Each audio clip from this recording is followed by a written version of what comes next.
Hi everyone, this is Dan Hawkins, the Academic Technology Librarian at the Daniel Library at the Citadel again. I'm here to talk to you about how to evaluate resources. How do you find a source that's actually going to help you? Well, when I ask that question to classes in person, the usual first answer is Google. And Google is great for a lot of things.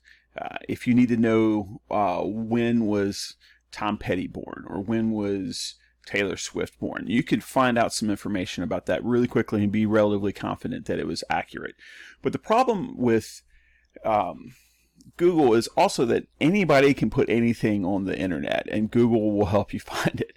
So the trick is to be able to think about those sources. So for instance, if you did a Google search for ethical eating and you came up with this article, Ethical Eating for the Win, Chick-fil-A has announced that it will no longer get its chickens by kidnapping people in parking garages and transforming them into chickens with witchcraft. Hopefully your first reaction to that is to laugh because it's absurd on its face. It's pretty clearly a joke. And that's actually how you can tell. That's actually one way you can tell that things are things. Like, look for the purpose of the article. It's not always as obvious as this, but like you want to think about what the purpose is. And thinking about the purpose can also take you to the first thing I would say, which is like look at the source. In this case, it's a website called Clickhole. The Clickhole is basically the Onion's version of BuzzFeed, where it sends out these little listicle type articles and different things like that. If anybody's familiar with the Onion, you know that it is a satirical newspaper that basically just makes jokes based on the news. I first heard of the Onion back in about 2000 or 2001, well before I was a librarian, when my parents sent me an email that was the end of a chain of a lot of people who were really concerned because they had read this article that says that the Harry Potter books were written specifically to recruit children into the Church of Satan. Now, I wasn't a librarian at the time, but that just didn't sound right to me. So I did a little research and found out that the Onion is indeed a joke website. And I may or may not have been impolite in my reply to my parents, basically saying, and to all their friends, really saying, hey, look, you guys really need to check your sources before you send things out like this. Now, titles like Chick-fil-A transforming people into chickens, or Harry Potter sparking a rise in Satanism among children are clearly jokes. Things aren't always that clear, especially at first glance. You can look at these websites and think maybe those aren't entirely reliable. Something like this looks a little bit more boring, a little bit more official, and then you think, okay, well maybe at first glance you would think this, but then you read the headline and it says California's Velcro crop is under challenge. And that also is an absurd joke on its face. This guy, Ken Umbach, put this on the internet back in the 90s when the internet had just started. And you read this whole article and it just talked about how the different strains, the hooks and the loops grew and like so on and so forth. And it was clearly a joke, but it was less clear than some of these other articles that you might find. So again, you can't just go by the look of the thing. You have to think about what is the resource. So a nice acronym that we think of, that we have an infographic on our website for, it's the CRAP test. How current is the information? How relevant is the information to what you're studying? How authoritative is it? How accurate is it? And what is its purpose? Think about that. With currency, you might think in something like nursing. If you're looking for a vaccine, you really need information about a vaccine. You really need to know the most recent information. Certain other things, it might not matter. An article from the 70s might work just as well, but I don't want medical information from the 1970s.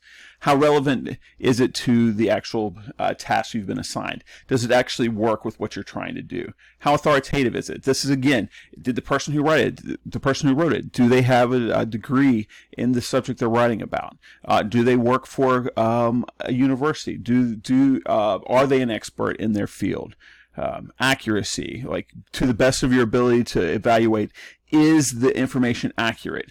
Now this is a tricky one because a lot of times people will look for information that just confirms what they already think. That's not what research is. Research is the process of looking around at as much information as you can in the amount of time you have to find out what people are saying about the topic you're researching, and then you base your argument off of that. You don't just find 12 resources that tell you that you are right about what you thought going into the project. That's going to be nearly all professors are just going to reject that out of hand. But to the best of your knowledge, thinking about that with that in mind, as you look at the information, is it accurate? Does it actually arise from the information they actually present? Does their research actually support what their arguments are saying? How accurate is it? And then what is the purpose? Like, you have to think about what the purpose is. Is it trying to convince you of something? Is it like The Onion? Is it trying to entertain you and make you laugh?